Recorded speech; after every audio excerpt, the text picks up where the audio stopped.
الرحمن الرحيم. عن أبي هريرة رضي الله تعالى عنه قال قال رسول الله صلى الله عليه وسلم من كان يؤمن بالله واليوم الآخر فليكرم ضيفه أو كما قال عليه الصلاة والسلام وتسليم. رواه البخاري والمسلم. இது நாம் சென்ற தினம் படித்த ஹதீஸினுடைய தொடர்ச்சி. 3 செய்திகளை நபி ஸல்லல்லாஹு அலைஹி வஸல்லம் அவர்கள் சொல்வார்கள். அதில் முதலாவது,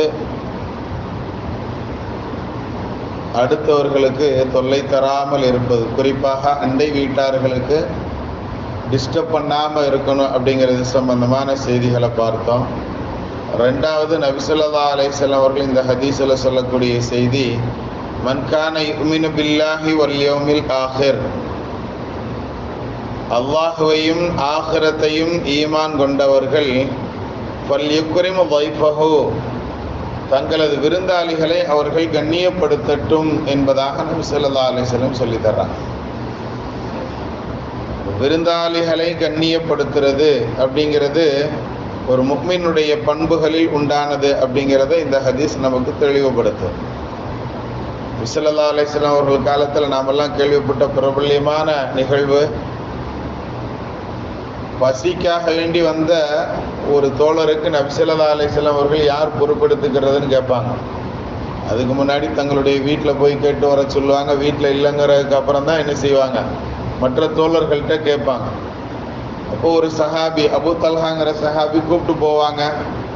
யாரை சொல்லலாம், நான் பொறுப்பெடுத்துக்கிறேன்னு சொல்லி அதுக்கு உண்டான ஏற்பாடுகளாக தன்னுடைய மனைவிட்ட என்ன செய்வாங்க, விஷயத்தை சொல்லி கேட்கும்போது, சிறு குழந்தைகளுக்கு உண்டான அளவுக்கு உண்டான சாப்பாடு தான் இருக்குது, அப்போ பிள்ளைங்களை தூங்க வச்சுட்டு நம்ம பார்த்துக்கிடலாம் அப்படின்னு பிள்ளைகளை தூங்க வச்சு, பிள்ளைகள் தூங்கியதற்கு பின்னால் விளக்கை சரி செய்வது போன்று விளக்கை அணைச்சிட்டு இருந்த உணவு பூரா அந்த ஒரு தட்டில் வச்சு, ஒரு பாத்திரத்தில் வச்சு அந்த வந்த விருந்தாளிக்கே கொடுத்து கண்ணியப்படுத்தக்கூடிய அந்த நிகழ்வு.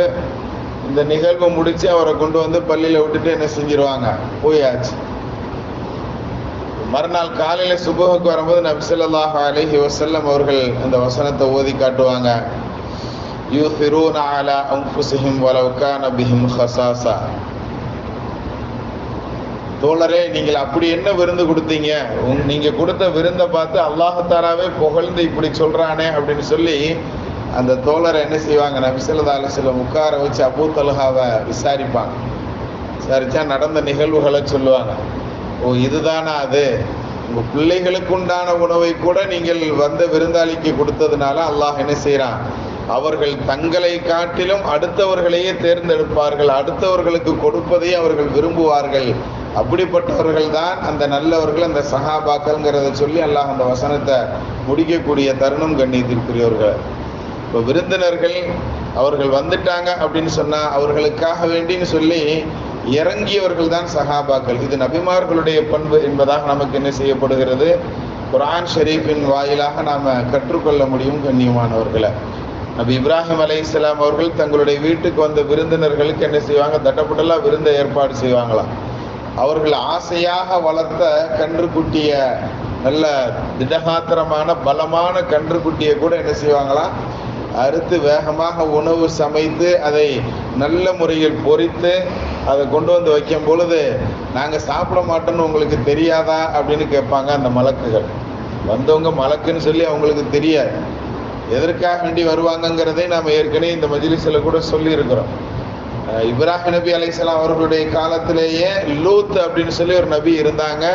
அந்த நபியினுடைய சமூகத்தினர்கள் நம்மளுடைய மார்க்கம் அனுமதிக்காத விஷயத்தை செய்வார்கள். அவர்களுக்கு உண்டான தண்டனைக்காக வேண்டி இறக்கப்பட்ட மலக்குகள் தான் வருவாங்க. அந்த மலக்குகள் வந்து ஒரு பஷாரத்தும் சொல்லிட்டு போவாங்க. பஷாரத்துனா ஒரு சுப செய்தி. யாருக்கு, இப்ராஹிம் அலைஹிஸ்ஸலாமுக்கு குழந்தை இல்லாமல் இருக்கும் இல்லையா, அதுக்கு உங்களுக்கு குழந்தை பிறக்குங்கிற நற்செய்தி சொல்லிட்டு அந்த நபியினுடைய, லூத் நபியினுடைய சமூகத்தினர்களுக்கு தண்டனை கொடுப்பதற்காக போகக்கூடிய அந்த சூழலில் நடைபெறக்கூடிய விருந்து. யாரோ நல்ல அழகான வாலிபர்களாக இருக்கிறாங்க, நல்லா சாப்பிடுவாங்க போல தெரியுதுன்ட்டு என்ன செய்கிறாங்க, வீட்டில் தடபுடலான விருந்தை ஏற்பாடு பண்ணிடுறாங்க. அதுவும் செல்லமாக வளர்ப்போம் இல்லையா, ஆட்டுக்குட்டிலாம் நம்ம வீடுகளில் இந்த பக்ரீத்தினுடைய காலத்தில் வளர்ப்போம் தெரியும். அது மாதிரி அவர்கள் ரொம்ப பிரியமாக வளர்த்த மாடை கூட அறுத்து விருந்து படைத்தார்கள் அப்படின்னு நம்ம பார்ப்போம். அப்ப வந்தவங்களுக்கு முதல்ல அந்த கண்ணி உணவை ஏற்பாடு பண்றதுங்கிறதுல அதுல இப்ராஹிம் அலைஹிஸ்ஸலாம் அடிச்சுக்க முடியாதுன்னு சொல்லுவாங்க. அதாவது விருந்தாளி இல்லாம சாப்பிட கூட மாட்டாங்களாம். தேடி பிடிச்சி ஒரு விருந்தினரை கூப்பிட்டு வந்து பிஸ்மில்லா சொல்லிட்டு சாப்பிடுன்னு சொல்லுவாங்க. அவர் நான் இது வரைக்கும் அப்படி சொன்னது இல்லையே அப்படின்னு சொல்லுவாரு. பிஸ்மில்லா சொல்லி தான் சாப்பிடணுங்கிற ஒரு நிர்பந்தத்தை ஏற்படுத்தும் போது அப்படிலாம் செய்ய மாட்டேன்ட்டு விருந்தாளி எந்திரிச்சு போயிடுவார். இப்போ அல்லாஹ் சொன்னானா, இவ்வளோ காலம் அவர் பிஸ்மில்லா சொல்லாட்டில் அவருக்கு நான் சாப்பாடு கொடுத்துக்கிட்டு இருந்தப்பா, நீ என்ன ஒரே ஒரு தடவை சாப்பாடு கொடுக்கறதுக்கு பிஸ்மில்லாவை சொல்ல சொல்லி அவங்கள நிர்பந்தம் பண்ணி அவருக்கு சாப்பாடு இல்லாமல் இன்னைக்கு அனுப்பிட்டியே அப்படின்னு அல்லாஹ்னுடைய புறத்துல இருந்து ஒரு கண்டிப்பு வந்ததாகவும் நாம் என்ன செய்வோம் வரலாறுகளில் பார்க்கிறோம்னு சொன்னா, விருந்தினர் இல்லாமல் அவர்கள் உண்ண மாட்டார்கள்ங்கிறதையும் நாம் தெரிந்து கொள்ள முடியும் இப்ராஹிம் அலைஹிஸ்ஸலாம் அவர்களை பற்றி. சரி, அல்ஹம்துலில்லாஹ்.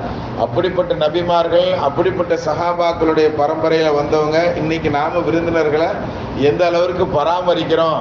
விருந்தினர் வர்றோன்னு சொல்லி ஃபோன் பண்ணாம வந்துட்டா ஏன் எங்களுக்கு தகவல் சொல்லாம வந்தேங்கிற மாதிரி கடிஞ்சுக்கிறோம். உண்டா இல்லையா? அப்படியே ஃபோன் பண்ணிட்டு வந்தாலும் அவர் வர்ற நேரத்துக்கு நம்ம இருக்கிறது இல்லை. அப்படியே இருந்தாலும் நாங்கள் இன்னைக்கு தான் இருப்போம், நாளைக்கு நாங்கள் ஒரு ஊருக்கு போகிறோம்னு சொல்லி ஏதாவது சொல்லி ஆளை கிளப்புறதுக்கு உண்டான வழிகள் என்னவோ அதையெல்லாம் தெளிவாக பிளான் பண்ணி செய்கிறோமா இல்லையாங்கிறத நாம் கவனத்தில் கொள்ளணும். கண்ணியத்திற்குரியவர்களை நபி ஸல்லல்லாஹு அலைஹி வஸல்லம் அவர்கள் அழகாக சொல்வார்கள், விருந்தும் மருந்தும் 3 நாளைக்கு நம்ம தமிழ் பழமொழி சொல்லுவோம் பாருங்க. அது மாதிரி விருந்து என்பது 3 நாள் ஆகும். அதிலும் முதல் நாள் விருந்து ரொம்ப சிறப்பானதாகும் அப்படிங்கிறத நமக்கு நபி ஸல்லல்லாஹு அலைஹி வஸல்லம் அருமையாக சொல்லி தந்திருக்கிறாங்க. அப்படிப்பட்ட பாக்கியவான்களில் அல்லாஹ் நம்மை கபூல் செய்வானாக. வரக்கூடிய விருந்தினர்களை நல்ல முறையில் உபசரிக்கக்கூடிய, அதன் பொருட்டால் நபிமார்களுடைய அந்த பரக்கத்தை அடைந்து கொண்ட சஹாபாக்களுடைய அந்த தர்ஜாக்களை அடைந்து கொண்ட நசீபுள்ளவர்களாக அல்லாஹ் நம்மை பொருந்திக் கொள்வானாக. பிஹக்கி சய்யிதினா வ ஆலி சய்யிதினா முஹம்மதின் ஸல்லல்லாஹு அலைஹி வஸல்லம்.